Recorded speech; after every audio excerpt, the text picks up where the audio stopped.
Bonjour, dans cet épisode, on va apprendre à inspecter son vélo et contrôler tous ces éléments afin de pouvoir faire sa sortie en toute sécurité. Pour cela, nous n'aurons pas besoin de grand-chose. Il nous faudra un produit pour faire briller le vélo, là en l'occurrence le Bike Shine de chez Monkey, une microfibre et un testeur de chaîne.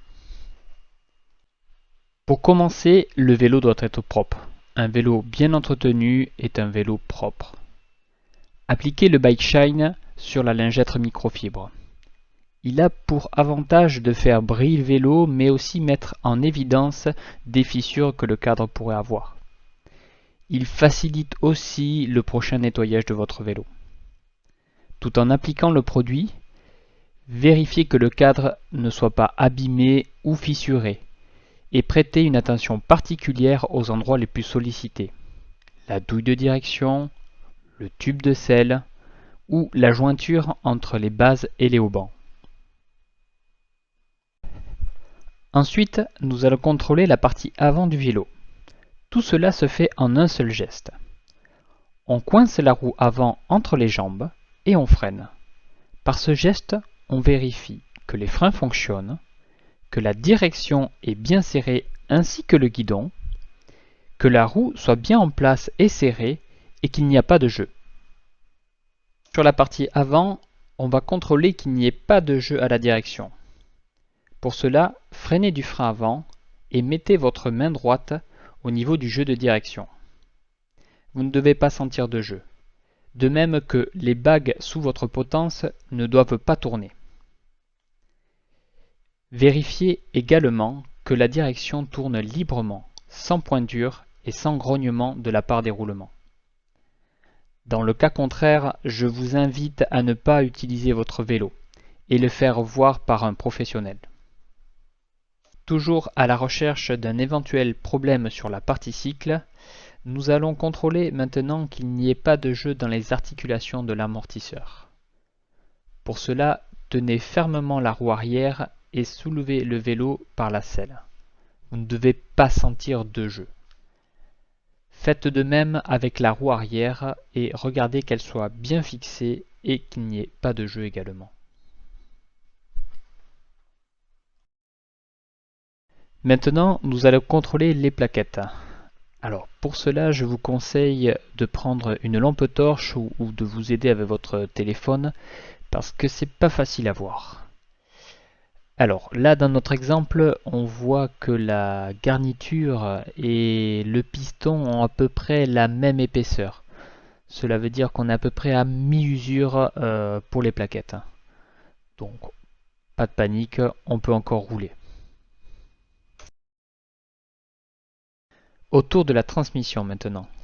Trop souvent négligée par de nombreux cyclistes, une chaîne de VTT doit être remplacée tous les 800 à 1500 km. Pour ce qui est d'un vélo de route, tous les 3000 à 5000 km. Une chaîne de vélo usée abîmera prématurément le reste de la transmission et rendra le passage de vos vitesses hasardeux.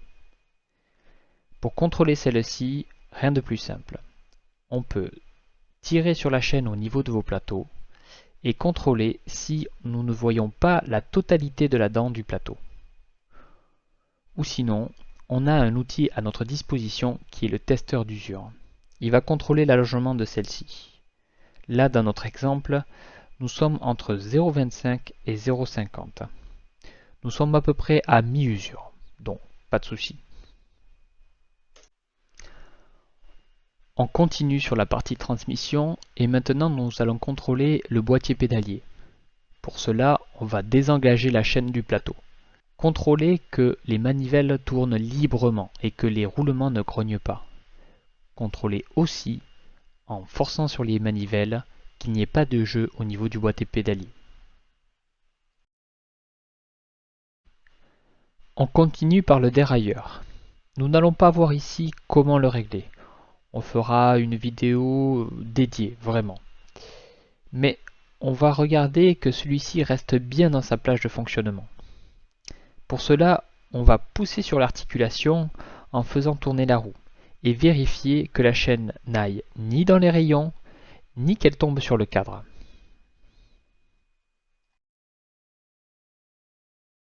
On revient sur la partie cycle, mais côté réglage maintenant. Nous allons vérifier que nos suspensions sont bien réglées. Pour cela, on va utiliser le joint torique des suspensions comme repère. Nous devons monter sur le vélo, suspension totalement ouverte. On plaque le joint torique contre le joint des fourreaux et on ressort du vélo. Le décalage que l'on voit s'appelle le sag. Alors, différents réglages peuvent intervenir en fonction de votre pratique. Vous pouvez avoir de 15 à 35% de sag, de la totalité de l'enfoncement de votre vélo. Je vous mets dans la description un billet de blog sur comment régler ces suspensions pour voir les réglages qui vous conviendront le mieux. Et pour finir, la pression des pneus. Donc en fonction de vos pneumatiques, s'ils sont pour terrain boueux, rocailleux ou sec, vous adapterez votre pression. Vous avez toutes les informations sur le flanc de vos pneus, vous les trouverez assez facilement. Je vous invite à la contrôler régulièrement et éviter de baisser trop bas en pression, ce qui pourrait augmenter les risques de casse. Voilà, maintenant vous pouvez rouler en toute sécurité. N'hésitez pas à laisser des commentaires si vous voulez d'autres vidéos du même genre et à les partager sur les réseaux sociaux pour vos camarades aussi. Celui qui sera avec vous et qui a les vitesses cric-crac ou les pédales qui couinent, il en aura bien besoin. N'hésitez pas à activer la cloche si vous voulez être notifié des nouvelles vidéos et à laisser un petit pouce bleu qui aidera pour faire monter la chaîne. Allez, à plus sur les chemins!